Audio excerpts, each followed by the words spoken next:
Section 4.1 is on graphing quadratic functions. You'll recall from Algebra 1 that a quadratic function is of the form f of x equals ax squared plus bx plus c, where ax squared is the quadratic term as long as a is not equal to 0, bx is the linear term, and c is the constant term. The graph of a quadratic function is a parabola. Its y-intercept is c, and the equation of the axis of symmetry is x equals negative b over 2a. That is also the x-coordinate of the vertex, negative b over 2a. In order to find the y-coordinate of the vertex, you're going to plug that x into the function and figure out what y is. If a is positive, then the parabola opens upward and the y-coordinate of the vertex is a minimum. If a is negative, the parabola opens downward and the y-coordinate of the vertex is a maximum. The domain of a quadratic function is all real numbers, and its range is either greater than or less than the y of the vertex. If it's a minimum, it's going to be greater than the y of the vertex. If it's a maximum, it's going to be less than the y of the vertex. Let's take a look at a couple examples. First example, for f of x equals x squared minus 5, we need to find the y-intercept, the equation of the axis of symmetry, and the x-coordinate of the vertex. Then make a table of values using that vertex and graph. So it might be helpful to start off by identifying what a, b, and c are. So a is 1, that's the coefficient of x squared. There is no linear term in this, so b is 0, and c is negative 5. And as you recall, the y-intercept is just whatever c is, so the y-intercept is negative 5. And actually, that's kind of helpful. I mean, I can go ahead and graph that point right now. That's going to be this point right here. Whoops, negative 5. There you go, negative 5. That's going to be that right there. I need to find the equation of the axis of symmetry. To do that, I'm going to do x equals negative b over 2a. Well, since my b is 0, my equation of the axis of symmetry is x equals 0. Be sure you write that as an equation. Don't just write 0. 0 is not an equation. In fact, maybe I'll go ahead and box this too, since that was part of our answer. So the equation of the axis of symmetry is 0. The x of my vertex is also going to be 0. And now I can make a table of values and graph this. So when I make a table of values, I want to have a nice symmetric parabola here. So I'm going to put the x of my vertex in the middle of the table here. Make that a little straighter. That's not a whole lot better. Oh well. Two numbers smaller and two numbers larger.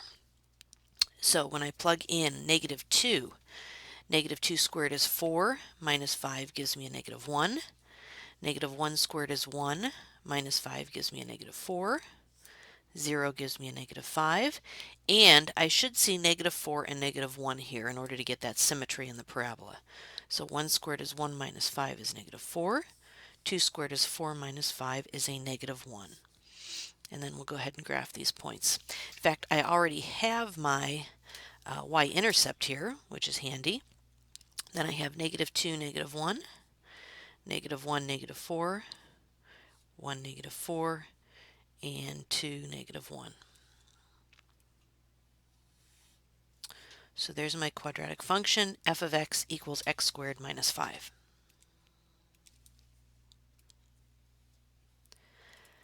The next example says for f of x equals negative 3x squared plus 8x plus 2, determine whether the function has a maximum or a minimum value and then find that value.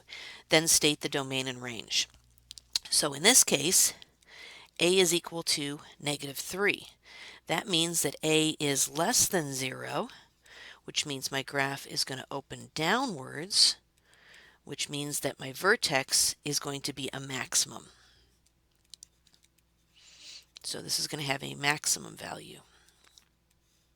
Now I need to find the value of that maximum. And remember, that's going to be the y-coordinate of the vertex. So I actually do have to find the vertex here. So the x of the vertex is negative b over 2 times a, or negative 8 over negative 6, or 4/3. So that's the x of my vertex. That's the x of that maximum point, but I need to find the y. So to do that, I'm going to plug that in to my original equation here. So negative 3 times 4/3 squared plus 8 times 4/3 plus 2, or negative 3 times 16 over 9 plus 32 over 3 plus 2. Let's see, I can do some canceling there. So that's going to give me a negative 16 over 9 plus 32 over 3 plus 2. Now grab your calculator, and that gives me 22 over 3. That's the y-coordinate of the vertex, and that is going to be my minimum value. Now I need to find the domain and the range. The domain of all quadratic functions is all real numbers. So that's really easy. Now, because this opens downward,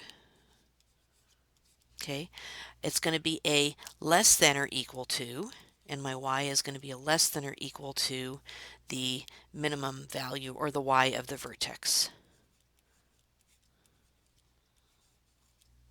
Okay. And there's my domain and range.